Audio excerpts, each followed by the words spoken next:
Olá, sejam muito bem-vindos ao canal INAC. Hoje vamos discutir alguns dos principais temas que estão movimentando o cenário político e social e no mundo. Para essa conversa, nós estamos reunindo os nossos melhores especialistas. Comigo agora, Antônio Carlos Fernandes Júnior, presidente do CONAT, a doutora Célia Lima Negrão, escritora, mentora e produtora de conteúdo digital em compliance e riscos e especialista em governança estratégica, além de LGPD e direito trabalhista. Também comigo, doutora Lígia Maura Costa, advogada, professora, conselheira independente e autora do livro Lava Jatos, Histórias dos bastidores da maior investigação do Brasil. Também comigo a doutora Tatiana Bicudo, procuradora de Justiça, diretora da Escola Superior de Magistratura, doutora em Filosofia de Direito pela USP e autora da obra Por que Punir, né? E nós vamos começar com a doutora Tatiana, exatamente por essa questão muito importante, né? Por que punir? É algo bem interessante, né, Tatiana? E por que eu vou perguntar sobre essa questão da necessidade ou não necessidade de punir diante de um quadro tão complexo, né? O ministro Alexandre de Moraes decretou a prisão domiciliar do ex-presidente Jair Bolsonaro por descumprimento das medidas cautelares no inquérito que apura a tentativa de golpe de Estado. E aí a grande questão é que a decisão incluiu não só o uso de tornozeleira eletrônica, a proibição de contato com outros investigados. E sendo que no domingo, o que nós tivemos? Nós tivemos uma manifestação favorável à eventual anistia, e essa manifestação ela ocorreu em 16 capitais e reuniu cerca de 40 mil pessoas na cidade de São Paulo. Esses atos pediram a anistia dos presos, o impeachment do ministro Alexandre de Moraes e Bolsonaro, em desobediência à ordem judicial, participou por videoconferência no mesmo dia da pesquisa, que é a pesquisa Datafolha mostrou que 61% dos eleitores rejeitarão os candidatos que podem prometer livrar o ex-presidente e seus aliados das punições. Tatiana, existe uma importância jurídica nessa decisão do ministro Alexandre de Moraes. Naturalmente, essas questões, essa decisão foi uma decisão fundamentada, né? Principalmente no que diz respeito à forma de pontuar todas as transgressões, mas eu vou aproveitar essa deixa, Tatiana, e perguntar o seguinte: você, como promotora, agora procuradora de justiça, e também diretora e formadora dos novos promotores de justiça e que se qualificam de forma permanente, eu diria, existe uma falsa ideia de que tanto juízes como promotores, que são o juiz enquanto decisão judicial e final, e o promotor em defesa da sociedade, existe uma ideia de que existe um prazer em punir, né? Eu gostaria que você colocasse dentro dessa ideia. Alguém sente prazer em punir? Alguém sente. O que está por trás de tudo isso? Existe um dever por trás de tudo isso? Bom dia, Francisco. Agradeço o convite de estar aqui. Cumprimento os meus colegas aqui de bancada, doutora Lígia, doutor Antônio Carlos, doutora Célia. E realmente você tocou nessa questão da punição, né? Dos fundamentos da punição. Não existe prazer em punir, né? O que a gente faz é nosso dever de ofício. Então, o promotor de justiça, ele faz uma imputação e a obrigação dele, ao final, é comprovar que aquela imputação inicial feita por meio de todas as provas, restou comprovada e ele vai pedir uma pena proporcional ao delito praticado. O juiz vai analisar tanto os dizeres da acusação quanto da defesa, as provas produzidas, e ao final condenará ou absolverá a pessoa que foi denunciada. No caso em concreto que você colocou, me parece que houve uma cautelaridade e houve descumprimento disso, e daí se gerou uma prisão, que poderia ser a prisão preventiva, e no caso optou-se pela prisão domiciliar. Outra questão que eu gostaria de colocar é que a efetividade da pena, as pessoas buscam essa efetividade para que a sociedade entenda que aquela ação, que é uma ação que toda a sociedade combinou que deve ser crime, ela tem que ter uma efetividade na punição. Senão, eu indico para a sociedade, ó, você pode cometer qualquer crime que você não será punido. Então, na medida que eu puno, eu indico para a sociedade, olha, se você praticar esse fato, você será punido por ele. E para aquele que foi punido também. Olha, se você reincidir, você será punido. Então, isso causa o que a gente chama de dissuasão para que a pessoa que praticou o fato não volte a cometer, e para que a sociedade entenda que esse contrato social, isso que ela aderiu lá nos primórdios, que seriam fatos graves, não voltem a ocorrer. Então, é nesse sentido que há a necessidade de punição. Claro, a pena tem que ser proporcional ao delito. Os delitos mais graves têm que ter uma pena maior do que os delitos menos graves. O que acontece no Brasil, só para finalizar a fala, é que a gente tem constantemente o Congresso atuando em legislação esparsa. Então, a gente não tem uma sistematicidade de um Código Penal e de legislações penais que tenham uma proporcionalidade de todos aqueles bens, das penas. Então, a gente vê que ao alvedrio, ou seja, à pressão popular, eu tenho inúmeras reformas que tornam, por vezes, uma ação menos gravosa punida mais severamente. Então, há essa incongruência do nosso sistema. Tatiana, ainda dentro desse tema, essa questão da medida cautelar, ela sempre tem um efeito de natureza preventiva, né? E também um efeito socioeducativo diante de um tumulto de natureza processual, que é algo muito sério e que deve ser evitado, né? Essas medidas cautelares, você entende que mesmo que elas pontuadas, elas estão adequadas? Ou elas foram assim sublimadas, ou elas estão excessivas, estão politizadas? Então, Francisco, no caso concreto, a situação ela é bem grave, porque toda mobilização, quando você mobiliza toda uma mídia digital, sanções externas e tudo, você está agindo numa coação no curso do processo. Veja, vamos abstrair o caso concreto. Se eu tenho um processo de júri e que o réu toda hora está falando com as testemunhas, está incidindo que elas não sejam ouvidas, etc., eu tenho que tomar uma medida para que isso não influencie no processo.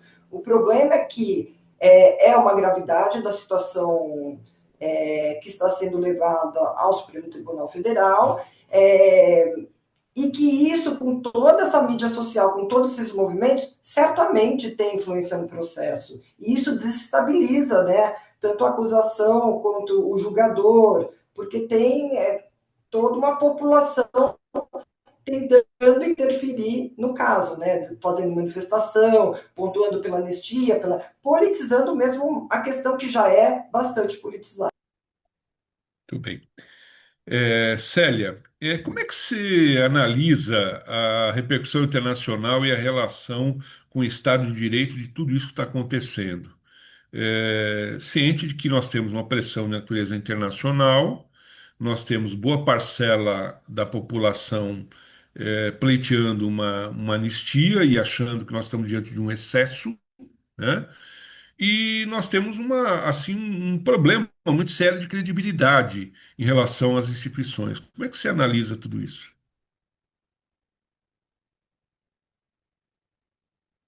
Célia, você tá sem microfone. Sou, desculpa. Francisco, boa tarde a todos, boa tarde aos colegas aqui dessa entrevista.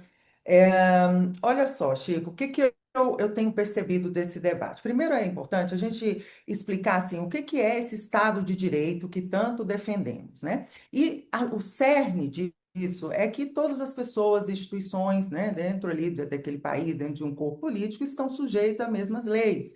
Então, às vezes, no popular, a gente fala assim que ninguém está acima da lei, né? Todos são iguais perante a lei, enfim. Então, isso aqui a gente, de modo geral, se pretende manter e defender. Então, diante dessa importância do Estado de Direito, essa repercussão internacional coloca o Brasil agora num centro de um debate, né, a partir dessas decisões do ministro Alexandre, em especial essa decretação de prisão e domiciliar e medidas, né, aí contra o ex-presidente Jair Bolsonaro. Isso tudo que é um desdobramento desse processo, né, dentro do inquérito ali conduzido dentro ali do STF, que apura uma tentativa de golpe de Estado. Então, é uma acusação gravíssima em qualquer país. Então, dentro desse Estado de Direito, o que se busca é reforçar essa igualdade de todos perante a lei e que ela se aplica a todos, independente de ser um ex-presidente, enfim. Agora, isso é justo, é legítimo, e essa defesa desse processo e as medidas ali tomadas pelo STF, né, é um sinal positivo perante o mundo. Porém, se a gente não tivesse um plano de fundo nisso tudo, inclusive ideológico, politizado, que é o que a nossa procuradora Tatiana reforçou aí. Há um cenário político que se leva a situação há uma outra discussão que muitas vezes não é legítima. Então, apesar da gente tentar emitir essa imagem, o que se vê é um desconcerto total, né?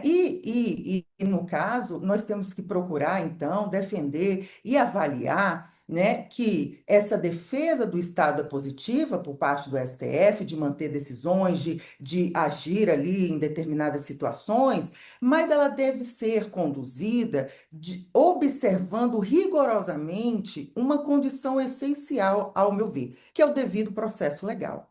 E é aqui que a gente precisa manter vigilância, né? O Estado de Direito não pode se sustentar com decisões apenas firmes ou em defesa, mas justas e legais, amparadas em garantias constitucionais, respeito à ampla defesa, presunção da inocência, equilíbrio entre os poderes. Então, se esses princípios aqui são relativizados, mesmo sob o pretexto de proteger a democracia, o Estado de Direito, a gente corre o risco de contradição.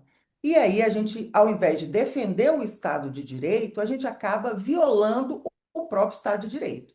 Então, este é o momento que eu vejo que estamos, né? Ontem, por exemplo, ao ler algumas reportagens recentes, né, inclusive publicada aqui na CNN Brasil, aponta algumas violações conduzidas pelo próprio ministro Alexandre de Moraes. Muitas coisas estão vindo à tona, algumas denúncias, enfim, ainda está muito recente, mas a gente precisa observar o que está acontecendo, porque internacionalmente o país está sob holofote em relação a isso. Então, por exemplo, quando a gente não faz uma revisão crítica sobre processos que estão sendo conduzidos ali pelo STF, com condenações tão severas. 17 anos para algumas situações parecem não se justificar. Então, não significa que a gente defenda uma impunidade, mas uma proporcionalidade, uma legalidade. E isso é pilar do sistema de justiça, a gente sabe disso. Então, no país, a gente vê, infelizmente, tá? A gente vê episódios em que as instituições agem com rigor seletivo. Muitas vezes, dois pesos e duas medidas. Isso a gente vê todos os dias. Isso fragiliza a confiança interna e externa. Então, o mundo está vendo. Observadores internacionais, investidores, organismos, estão acompanhando tudo isso, essas decisões, não só o conteúdo, mas a forma como isso está sendo conduzido. Então, se a gente quer fortalecer a democracia brasileira, né, do dito Estado de Direito, então a gente depende sim de responsabilizar atos ilegais, mas nunca à custa de legalidade e garantias individuais. É preciso equilíbrio, mais técnica, mais respeito, né, e menos política e ideologia. Esse é um verdadeiro sinal que a gente deve dar. Então, assim, por exemplo, a aplicação da lei magnífica ali ao ministro Alexandre de Moraes. Isso é muito grave, aprofunda a tensão. Veja, a gente sabe que por trás disso tem toda uma mobilização política, que não é o correto, a gente vê muita coisa acontecendo, mas estamos num momento que as nossas decisões aqui estão sendo colocadas em xeque, estão tendo implicações transnacionais, né? Então, isso coloca um caldo muito grande a esse nosso momento internacional e a nossa visibilidade.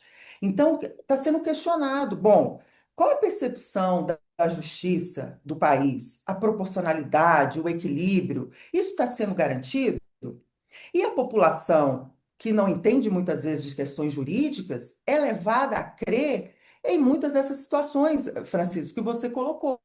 Então, a gente precisa ter cautela de que essas decisões sejam muito bem proporcionais, resguardadas, né? E que a gente não demonstre ao mundo que nós estamos violando garantias básicas, sob o pretexto de proteger essa democracia aí. Então, a gente não pode perder a legitimidade, exatamente nesse palco internacional. Então, essa é a visão e dessa crise que nós estamos. Então, precisa sim o STF rever algumas questões e se posicionar, não só com a firmeza em adotar medidas cautelares, se for o caso, mas de rever questões basilares de processos que foram conduzidos. Perfeitamente, Célia. Até você abordou aspectos muito importantes que, assim, mesmo diante de uma defesa do próprio Estado Democrático de Direito, que é algo fundamental, né, há de se ter cuidados em relação à forma dessa defesa, né, para que isso não justifique perseguições de natureza política, entre outras coisas. Eu vou aproveitar e vou passar a bola um pouquinho para a Lígia em relação a essa questão, porque nós temos uma situação muito característica relacionada a esse tema. Porque se de um lado nós temos a questão de todo um procedimento, né, constitucional para que se possa investigar também o judiciário, né, nós temos bloqueios por parte das pautas do próprio Congresso, né, para investigação, né? Ou seja, então o Senado não abre um procedimento de investigação do processo, não pauta, e não pautando não investiga, não investigando não dá o direito que se possa ter de se defender, né? E de justificar as condutas. Eu não sou favorável ao impeachment do ministro Alexandre de Moraes. Contudo, entendo totalmente legítimo que se possa investigar isso, né? Que se possa, de alguma maneira, discutir isso, e que ele possa, de alguma maneira, justificar os seus atos, né? Não sei como é que você vê isso, Lígia. Mais nada, boa tarde, Miné, é um prazer estar aqui com você novamente, boa tarde a todos os meus colegas. Esse é um tema, acho que é palpitante para todos nós. Como eu vejo isso? Eu acho que eu vou fazer uma frase meio bombástica para tentar responder à sua indagação. Eu acho que, em primeiro lugar, a gente tem que pensar que autoritarismo não pode ser combatido com mais autoritarismo. E, então, isso é uma preocupação muito grande que eu tenho. Em relação ao nosso Supremo, em relação ao nosso ministro Alexandre de Moraes, o Supremo, e no caso específico de Alexandre de Moraes, tem atuado muito mais como um poder político do que como uma corte constitucional. E isso, né, me preocupa muitíssimo. Não é o papel do Supremo.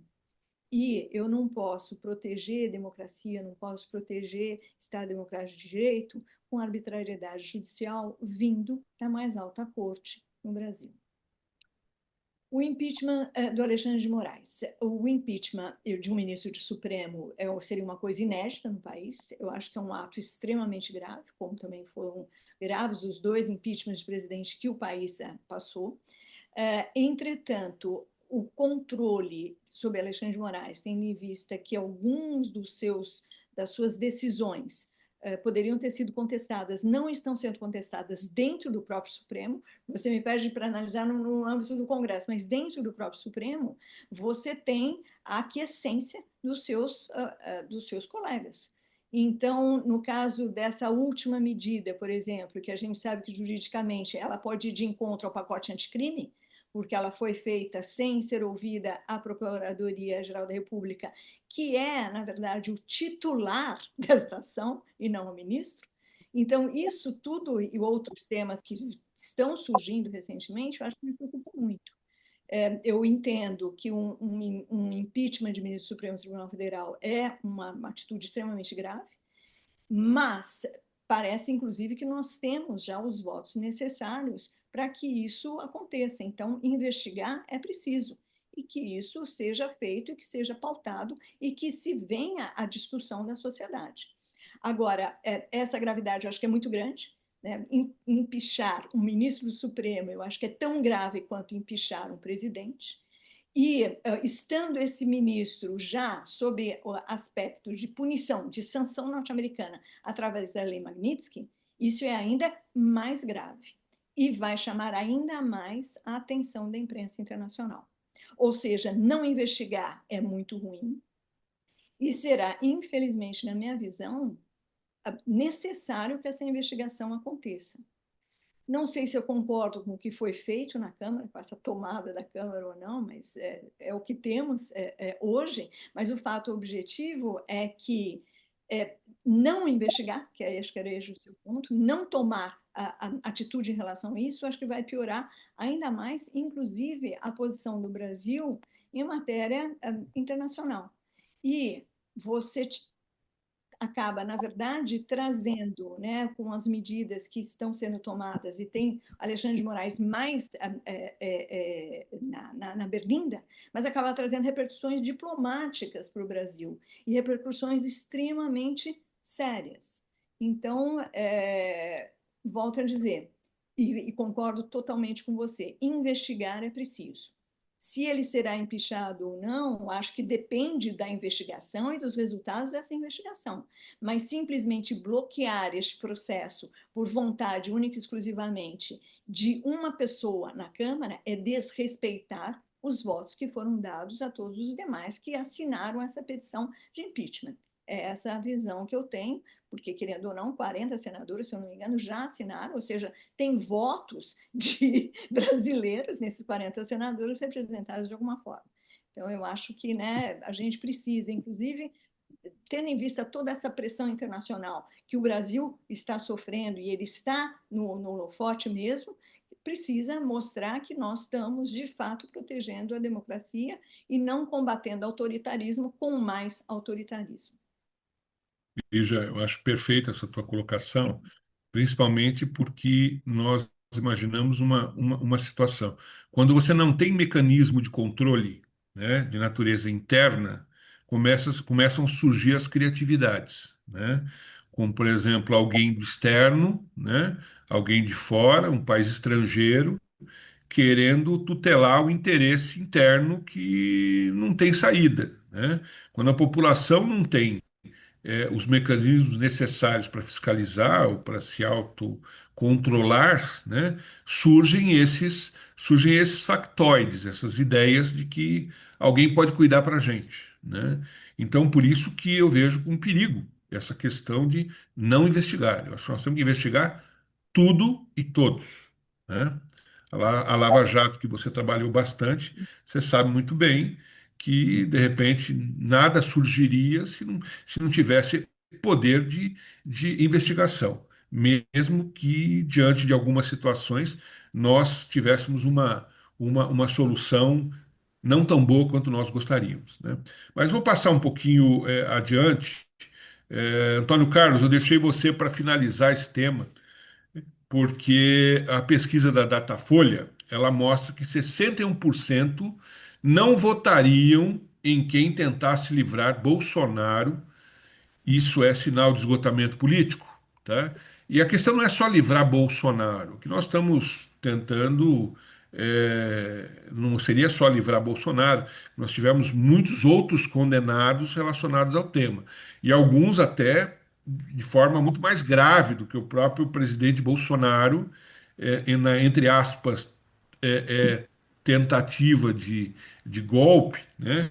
Nós tivemos situações que atentaram, planos que atentavam contra a vida de agentes políticos, coisas muito mais sérias, né? Mas o que eu quero trazer a você, Antônio, é exatamente o seguinte: é, essa questão de um novo presidente apoiar ou não uma anistia, esta defendida pela maioria da população, e até com algum risco de um chamado desvio de finalidade, será que isso nós não estaríamos impedindo a pacificação do Brasil? Eu acho que esse é um ponto muito importante. Gostaria que você abordasse isso com a sua experiência e com o seu viés político. Bom, primeiro, Minec, prazer de estar aqui novamente nessa bancada e que honra fazer parte de uma bancada dessa qualidade, como nós temos aqui já claramente demonstrado várias vezes. E as colocações de vocês quatro, né, dos debatedores e a sua, né, como coordenador, moderador, mostra a gravidade do momento que nós estamos vivendo, a, a multiplicidade de abordagens que isso exige. Eu costumo dizer que, infelizmente, são tantas as responsabilidades e irresponsabilidades diante daquele ocorrido no 8 de janeiro, né, que talvez nem a história consiga trazer à tona a sua plenitude de responsabilidades e de irresponsabilidades. E eu tenho que concordar muito, acho que todos foram mais ou menos nessa linha, mas eu tenho que mencionar, inclusive, a doutora Célia, que é bem clara a questão, defender a legalidade sempre. Né? Essa é uma questão que nós temos que ter em mente, de não deixar que isso desvie dessa pegada. Quero antes também falar uma coisa, Guilherme, que é a questão da politização das cortes superiores. É uma discussão bastante, não só agora, ela vem de algum tempo, e isso faz com que a gente lembre que não só a CONACAT, mas as entidades que compõem, a FERACC e outras, defendem há bastante tempo mudança nos critérios de preenchimento das cortes superiores do Brasil. E, por fim, então, chegando à sua questão, nós temos de fato de olhar para a opinião pública, e ela está claramente se manifestando, né, dentro dessa postura apresentada pela pesquisa de mercado, pela pesquisa que foi feita. Então, nós vamos ter que, eu digo que vamos ter um segundo semestre, um final de ano, em que emoções não nos faltarão, tá?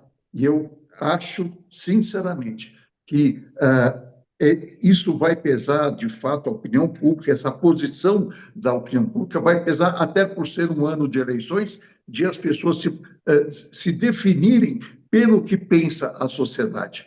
E, por último, eu tenho que dizer, infelizmente, também essa posição da sociedade se deve à lamentável, o que foi vaticinado por Ulisses Guimarães, de que, se você acha ruim o atual Congresso, espere até ver o próximo. Não, com todo respeito aos membros do Congresso que lá estão, mas a estrutura que está sendo viciada de uma forma muito negativa. Muito bem.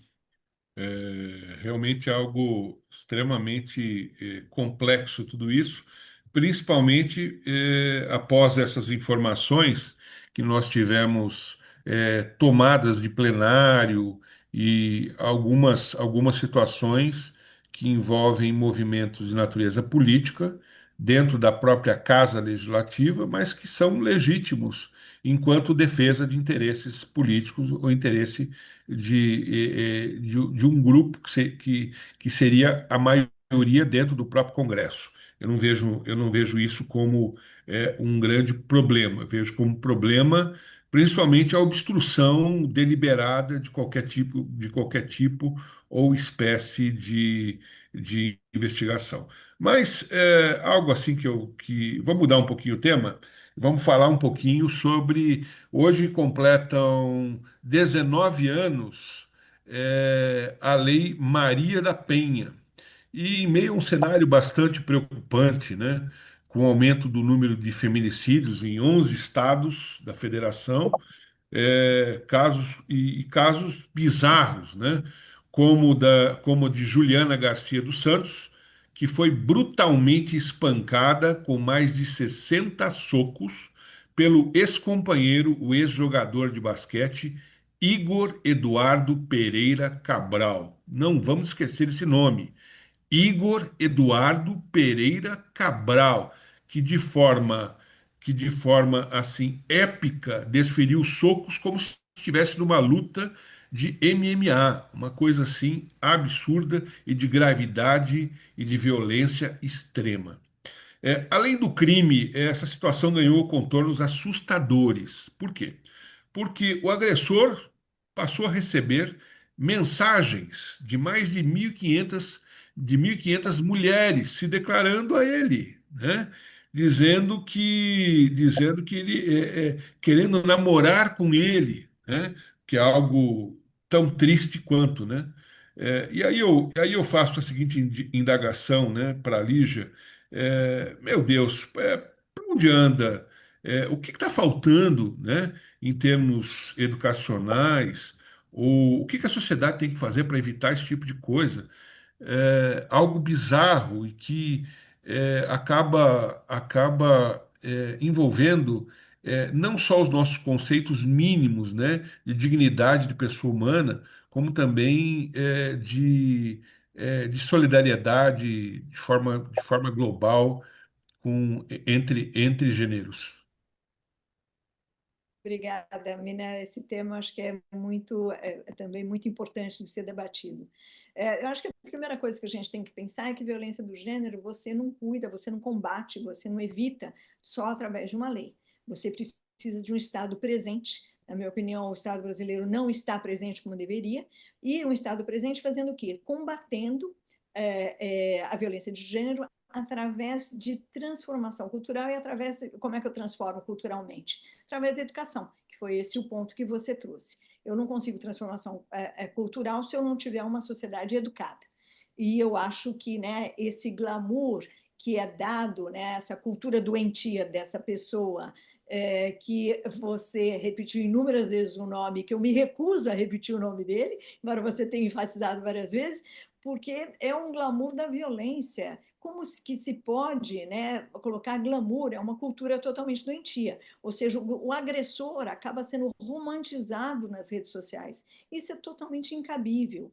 Então, eu entendo que o Estado brasileiro precisa. Não adianta só reconhecer esse marco jurídico, que já é reconhecido, inclusive, internacionalmente. O Estado brasileiro, ele precisa de políticas públicas coordenadas, políticas públicas de acolhimento qualificado, uma política pública de prevenção que evite mulheres que continuem sendo assassinadas todos os dias ou recebendo, né, violências, como no caso recente desse jogador de basquete, que são assustadoras, ou seja, porque o que me chama também a atenção é que isso se deu num elevador. Quer dizer, você vai me dizer que ele não sabia que havia uma câmera no elevador? Todo mundo sabe que elevador tem câmera. Ou seja, parecia até que ele fazia isso para a câmera. Era isso que me deixou mais assustada. Ele não se intimidou com o fato de ser filmado. Parecia que ele estava gostando de ser filmado, mesmo que ele estivesse de costas.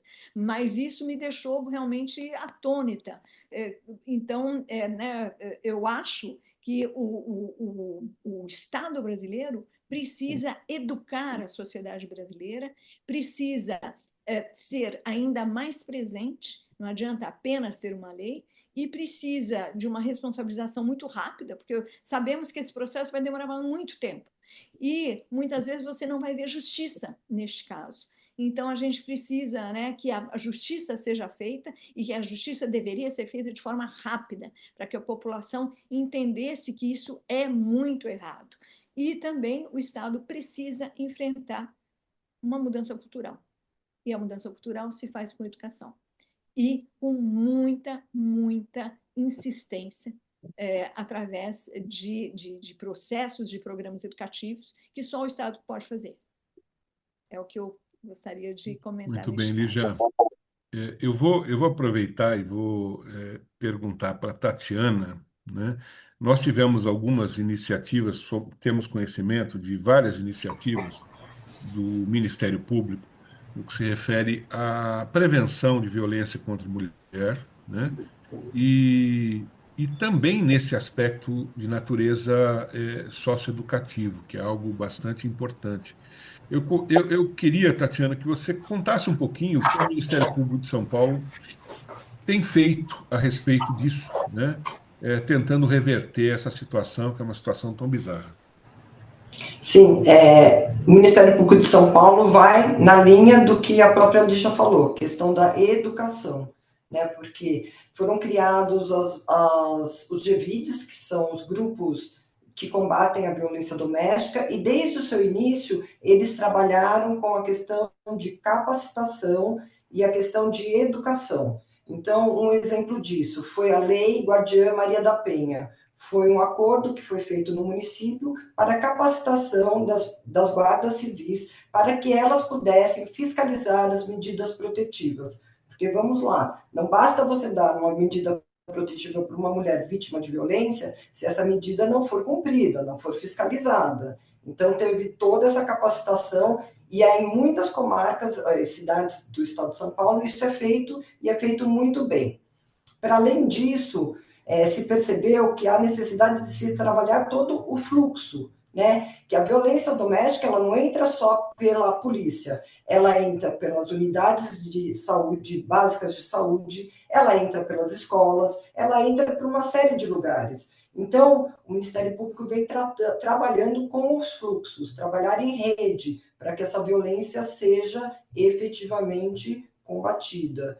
E o que a gente viu pelo anuário do Fórum Brasileiro de Segurança Pública foi um aumento no estado de São Paulo de 14% dos feminicídios e tentativas de feminicídios.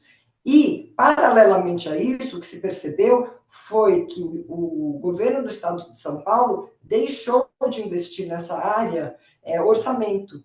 Então, agora a gente tem que buscar, porque se a gente fala em política pública, a gente precisa de orçamento para a política pública. Então, a gente uma necessidade de analisar, isso está em estudo, em que medida essa desaplicação nas políticas públicas de violência contra a mulher não fez com que houvesse um aumento de 14% no estado de São Paulo.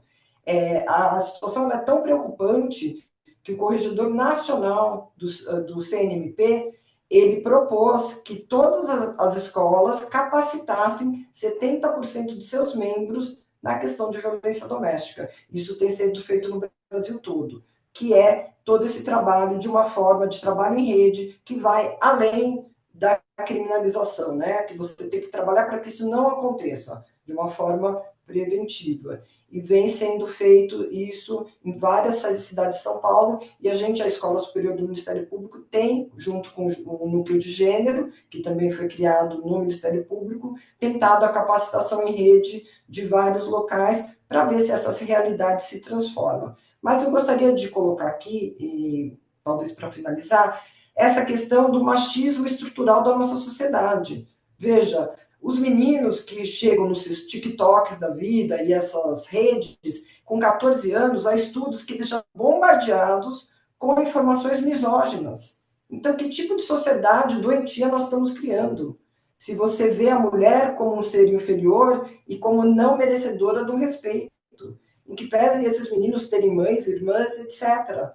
Eles são bombardeados com esse conceito. Então, a gente tem que, para além do fato da violência doméstica, como esses meninos estão sendo educados, cada vez mais conservadores. E nada aqui contra alguém que queira, por exemplo, mulheres serem mulheres tradicionais no conceito antigo do tema, né? Não é ser feminista, que é mais arrojado, ou ser mulher tradicional, não. Mas que os sujeitos sejam respeitados na sociedade, como pessoas portadoras de dignidade.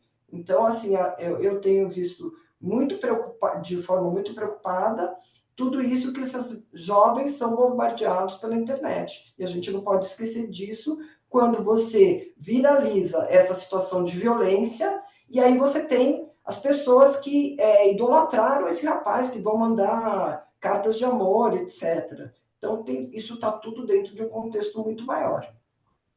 Muito bem, Tatiana. Célia, o caso recente de Juliana ainda mostra como a violência contra a mulher ainda é relativizada por parte da sociedade, né? Pergunto a você, qual o papel das plataformas digitais e da educação na reversão desse cenário? Eu vou corroborar aí com o que a nossa colega Tatiana, a Lígia falaram aqui, pontuaram muito bem, e eu queria até voltar um pouquinho, porque esse papel que nos foi imposto por ser mulher, né, é um papel histórico e cultural. E isso só se muda com a educação. E as redes sociais têm um papel fundamental nisso. Então, se a gente voltar um pouquinho aqui, essa trajetória de negação de direitos ali das mulheres, a gente não pode ignorar que isso é um reflexo do que a gente vive hoje e de que a gente não faz um enfrentamento adequado, de forma efetiva para mudar este cenário. Haja vista que o feminicídio, a violência contra a mulher, de todas as formas, tem crescido. Então, a gente vê que até pouco tempo atrás, por exemplo, a mulher era considerada relativamente capaz perante a lei. Né? O Código de lá de 1916, ele dizia que a gente precisava de autorização do pai ou do marido, se a gente fosse casado, para trabalhar, exercer direitos civis. Isso há pouco tempo. Em 1960, a gente criou ali um chamado Estatuto da Mulher Casada. Veja, tem que ter um Estatuto da Mulher Casada, que só a partir daí que a gente teve autonomia mínima para, por exemplo, exercer atividade profissional ou requerer a guarda dos filhos, por exemplo, quando a gente se separasse. Então, veja, nós tivemos que conquistar o direito de possuir um CPF. Né? E isso é histórico da Roma antiga, da Grécia, isso vem de uma cultura enraizada.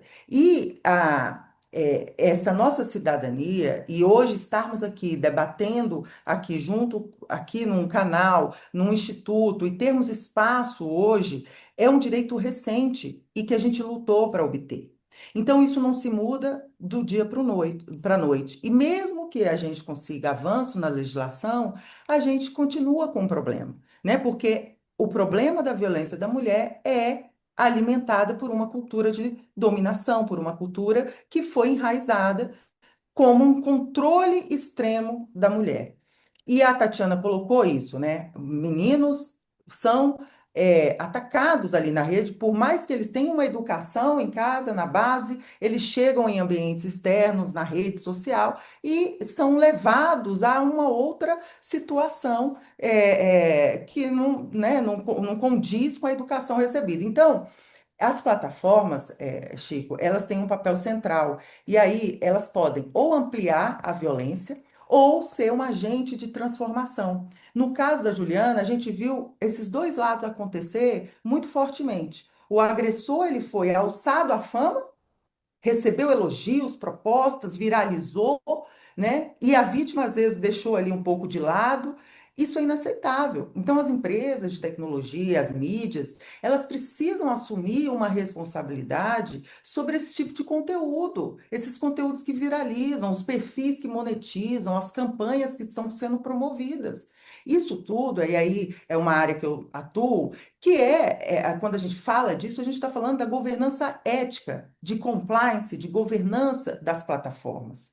Porque essas mesmas plataformas, que podem e devem ser agentes de transformação, porque são muito poderosas para fazer o bem, elas tem que criar também barreiras para comportamentos que vão de encontro a isso.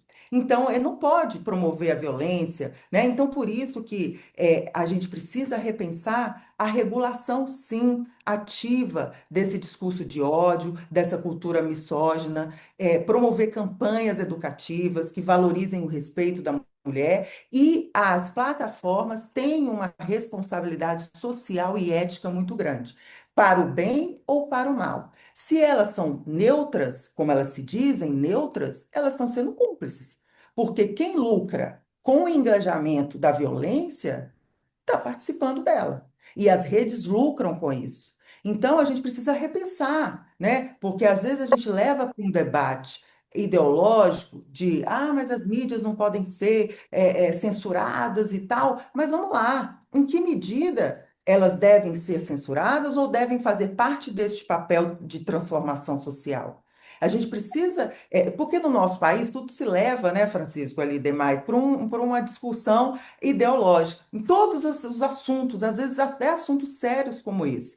Então a gente precisa ver que a mídia tradicional e as plataformas precisam ver, inclusive, o jornalismo nosso. Né? Não é raro a gente ver reportagens que vão suavizar a responsabilidade dos agressores, culpam as vítimas, mesmo que de forma sutil, ao destacar roupa, por exemplo, comportamento, a vida amorosa da mulher, como se justificasse uma agressão. Isto não é um jornalismo responsável. E a gente abre os jornais todos os dias e vê isso. Então, os crimes não são notificados de forma que contribui para uma opinião pública, de forma que contribua para uma transformação social que este tema exige. Especificamente, eu estou falando especificamente, a gente sabe que tem outros temas que exigem isso, mas especificamente para a gente lutar contra essa cultura que nós mulheres sofremos, e nós sofremos nos mínimos detalhes. E muitas vezes nós nem percebemos. Às vezes estamos em ambientes tão protegidos, teoricamente, que parece que tudo ali faz sentido e tudo aquilo ali é legítimo, mas ela é disfarçada de uma cultura de violência. Então, a gente precisa educar. Tatiana, esse trabalho da Procuradoria é fundamental, mas a gente precisa trazer potência das redes, potência de uma transformação digital em prol de temas. E este é um tema fundamental que só vai mudar se houver mudança de cultura, da base, da criação, da base, do nascedor. Porque a gente vai continuar enfrentando isso e vendo uma pessoa que dá 60. Eu fiquei chocada, tá? Eu fiquei chocada ao ver aquele vídeo. Porque uma pessoa que dá 60 socos numa mulher, eu não sei nem o que falar. E ainda é romantizado. É uma doença que nós vivemos. Nós estamos numa sociedade doente. Doente. E essa mudança não vai ser fácil. Não é simples. Então passa por educação e transformação. Célia, eu acho perfeitas as tuas colocações, principalmente porque associa esse distópico, né, de associação entre violência e virilidade, né, Exato. feminino e feminista, né? Na realidade, esse posicionamento, eu acho que nós homens, né, o Antônio Carlos pode definir com bastante segurança, né? Como nós precisamos nos inventar, né, como modelo masculino, né, como isso ainda anda muito falho, né? Nós recebemos algumas tradições dos nossos pais, mas como isso ficou meio sem sentido, de certa forma, não é, Antônio? Então, isso você tem razão, nós temos que. Mas percebam todos e todas, que eu observei com muita atenção, o que acontece. Todos vimos que tem uma falha enorme cultural de educação, de presença ou ausência do Estado. A abordagem de praticamente todos aqui foi a ausência do Estado, da ação do Estado. E, então, isso me remete, não tem jeito, amigos. Eu sou de uma geração que cresceu ouvindo que o Brasil seria o país do futuro, seria um gigante. O Brasil tinha uma educação fantástica, educação pública de extrema qualidade. Me permitam, eu estudei no Instituto Caetano de Campos, em São Paulo, ali na Praça da República, ele era um ícone do ensino público, né? E simplesmente parece que em algum momento chegou a seguinte ordem: o Brasil vai ser celeiro do mundo e exportador de commodities. Não precisa e não deve desenvolver educação, ciência e tecnologia. E começou o desmonte da educação pública do Brasil, começou o desmonte das nossas universidades, do nosso parque tecnológico, de pesquisa tecnológica. As pessoas passaram a receber bolsas para fazer a pós-graduação no exterior e lá desenvolver novas tecnologias e não aqui. Então, nós tínhamos um parque industrial fantástico que desapareceu. Isso tudo se deve agora, e estamos enfrentando neste momento no Congresso Nacional, uma mobilização fortíssima para reduzir ainda mais a participação do Estado. Eu quero alertar para isso, porque essa questão, Célia, Tatiana, Lígia, pega todas as abordagens que nós fizemos aqui de presença do Estado. E agora está sendo correndo um risco ainda maior do seu desaparecimento. Verdade. Eu ainda vou com você num tema agora internacional, Antônio. Nós tivemos 2 episódios que chamaram bastante atenção. Na Ucrânia, o presidente Zelensky enfrenta críticas por um escândalo de compra superfaturada de drones, né? E tentativa de enfraquecimento de órgãos de anticorrupção. E já nos Estados Unidos, Donald Trump foi denunciado à ONU por aplicar sanções contra o ministro Alexandre de Moraes, medida vista por juristas como um ato de retaliação de forma indevida, né? Nós estamos vivendo assim um enfraquecimento generalizado das instituições democráticas, inclusive em países que eram referências, né? O que isso mostra, Antônio, sobre esses desafios de governança global? Mostra, sem dúvida alguma, que nós estamos vivendo tempos bastante difíceis, bastante complicados e que, insisto, nos trarão muitas emoções. Tá? Devemos nos preparar, porque esse cenário internacional tende a se recrudescer, infelizmente, essa é a tendência. Tá? Nós entendemos que a perda, como você bem colocou, Miné, da visão da democracia, das estruturas democráticas sendo as que dão o norte aos comportamentos, às políticas internacionais, nós estamos vendo esse desaparecimento quase que por completo. E isso vai trazer consequências, sem dúvida alguma. O que nós estamos vendo, essa ingerência descabida, absurda, de um mandatário de uma nação sobre outra, em suas questões internas, é de uma gravidade muito grande. Então, eu concordo com a linha de raciocínio que você adotou no início, Miné.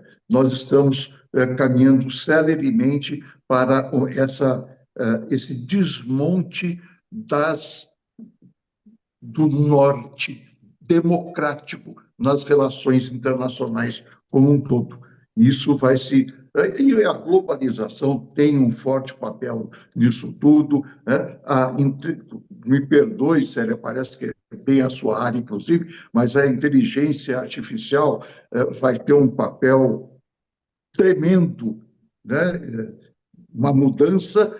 Eu costumo dizer o seguinte: que as mudanças da humanidade corriam aos milênios, depois aos séculos, depois às décadas, depois às gerações, e agora elas, nesse instante em que nós estamos, neste momento aqui, amigos, nós, no planeta, há alguns milhões de pessoas, jovens ou profissionais, não importa, debruçados sobre a inteligência internacional, sobre a inteligência artificial, desenvolvendo coisas que mudarão as nossas vidas amanhã.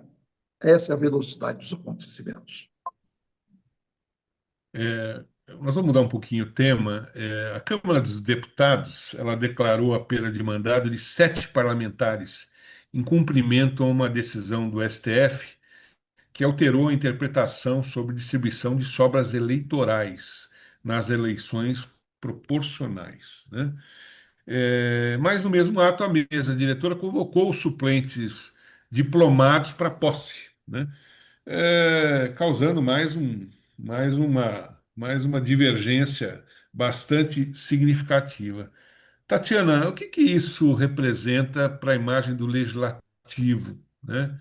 Sendo que nós temos assim, STF manda fazer umas coisas, eles cumprem quando acham, né? E reinterpretam a ordem judicial. Isso é um problema muito sério quando nós reinterpretamos, né, ordens judiciais. Ordens judiciais deveriam ser apenas cumpridas. Francisco, isso vai, toda a nossa discussão vem sendo sobre isso, né? A politização do judiciário e agora o próprio ato político de reinterpretação de normas judiciais. Eu acho que as questões hoje elas se misturam e está difícil dividir o que é o que, né? Então você tem a justiça totalmente agindo com ativismo político e, por sua vez, a Câmara dos Deputados, eles, através das emendas parlamentares, que também é uma questão bastante séria agora com essa questão da representatividade, tentando impor o seu poder através de uma reinterpretação dos atos. Isso só aumenta o calor entre os conflitos trazidos entre os poderes, né? Isso não é de hoje, a gente vem vendo isso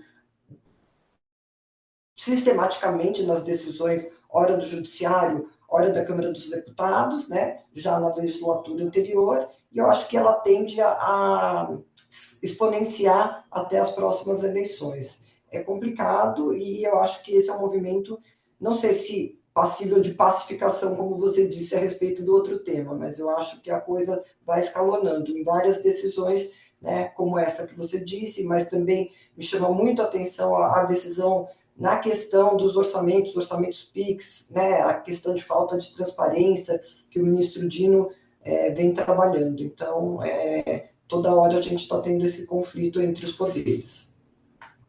Muito bom. E vamos avançando aqui, nós estamos chegando quase no final do nosso programa, mas ainda cabe mais uma pergunta.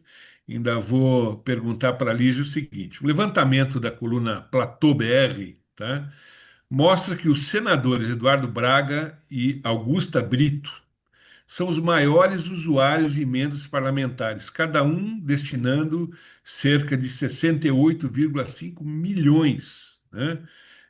Esse limite anual é permitido no Senado, né? Na Câmara, o deputado Adail Filho, né, lidera 37 milhões empenhados, né? Essas emendas somadas todas, elas já estão chegando a 9,8 bilhões neste ano, né? Lígia, o uso dessas emendas tem influenciado o jogo político e a relação entre legislativo e executivo, né? Será que nós mudamos o sistema de governo? Será que agora nós temos apenas um governo de coalizão? Nós entramos num parlamentarismo não autorizado? Excelente pergunta. Eu diria que a moeda de troca hoje, moeda de troca do poder, se paga com bilhões em emendas. E quem paga, no final, é a sociedade brasileira. Eu entendo que houve uma legitimação no processo democrático dessas emendas, mas elas se tornaram, na verdade, um instrumento de corrupção institucionalizado, legalizado, porque acabam servindo única e exclusivamente para a compra de apoio político, e não para a população. Então, faltam critérios técnicos, falta controle, falta auditoria e falta uma lógica republicana mesmo na alocação desses recursos. Então, isso é extremamente preocupante. E quem paga a conta é a sociedade brasileira, que deixa de ter hospitais, que deixa de ter educação de boa qualidade, que deixa de ver serviços públicos sendo sucateados, e você vê alguns, né, você citou alguns dos nossos congressistas recebendo milhões em emendas que não sendo direcionadas para onde deveriam ter sido direcionadas. Vou parar por aqui, que eu sei que o nosso tempo é curto. Muito obrigada pela pergunta. Obrigado. Gente, não temos mais tempo, infelizmente, porque esse programa tem ficado cada vez melhor pelo brilhantismo dos nossos convidados, né? É sempre um prazer fazê-lo e aqui faço um convite aberto a todos os nossos ouvintes, internautas, ouvintes da Rádio 365 e nossos internautas do canal INAC, né? Se inscrevam, coloquem lá o seu like, nos acompanhem.